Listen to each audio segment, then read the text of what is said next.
Australian state or territory equivalent legislation requiring this level of transparency and accountability.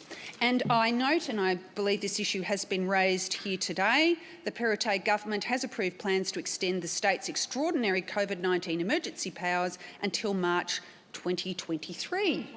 2023. And if we just make a comparison, and I want to put a very important caveat here, in making that statement, I make no judgment of New South Wales on any matter whatsoever. They are perfectly entitled to run as they see fit for their state. But I'm just saying, for those opposite, it is actually galling the degree to which they are questioning the governance measures that we have in place, the checks and balances we have in place when we compare to other jurisdictions in Australia. So, for instance, the Public Health and Wellbeing Amendment Pandemic Management Bill 2021.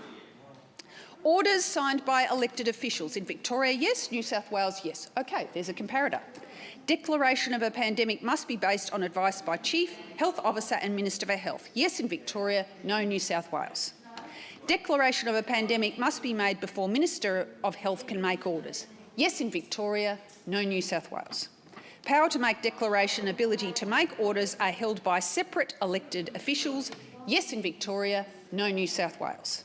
Parliament may disallow health orders in certain circumstances. Yes in Victoria, no in New South Wales.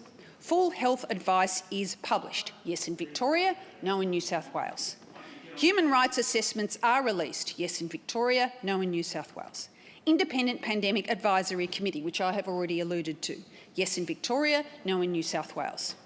Ongoing COVID-19 specific parliamentary committee oversight. Yes in Victoria, no in New South Wales. And I do want to reiterate that I am not in any way judging New South Wales, but what I am saying is that we need to look at the bar that is being set in Victoria, and I'm satisfied, and I know that our government is satisfied, that it is a high bar, a very high bar. And if you make an accurate comparison, rather than some of the extraordinary assertions that have been made by those opposite, then you will see fit to see that this pandemic legislation is fit and appropriate, because we are not simply going to sit on our hands and do nothing, because, as I was saying from the outset of my discussion here today, I think the Victorian people deserve that respect. They deserve to understand and to know exactly what legislation and what protections are being put in place in the event there is a future pandemic,